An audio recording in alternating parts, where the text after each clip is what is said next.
Le gouvernement se prépare à des évacuations massives de patients Covid par train. Cette fois, la semaine prochaine, une centaine de malades sera transférée de l'Île-de-France vers l'ouest et le sud-ouest du pays. Oui, aujourd'hui, ce sont 2 transferts par voie aérienne qui ont eu lieu. La situation se dégrade fortement en région parisienne. Les hôpitaux sont au bord de l'asphyxie. Et en parallèle de ces évacuations, les autorités sont bien obligées de compter sur les établissements privés. Jean Castex a d'ailleurs, hier, lors d'une visite de terrain, salué leurs efforts.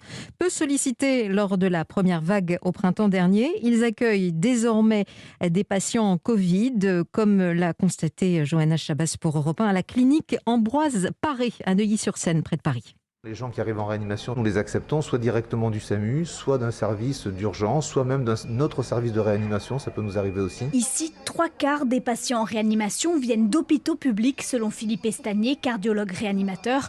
Pour faire face à l'afflux de patients et soulager le secteur public, un deuxième service de réanimation entièrement dédié au Covid a été ouvert. En tout, 18 lits, quasiment tous pris. On a un peu l'impression qu'on recommence à vivre à minima la première vague, avec un afflux permanent de patients. On essaie de faire face en sachant qu'à l'inverse de la première fois, on essaie malgré tout d'opérer les patients d'autres pathologies. Les réunions sont quotidiennes avec l'Agence régionale de santé pour gérer l'arrivée des malades.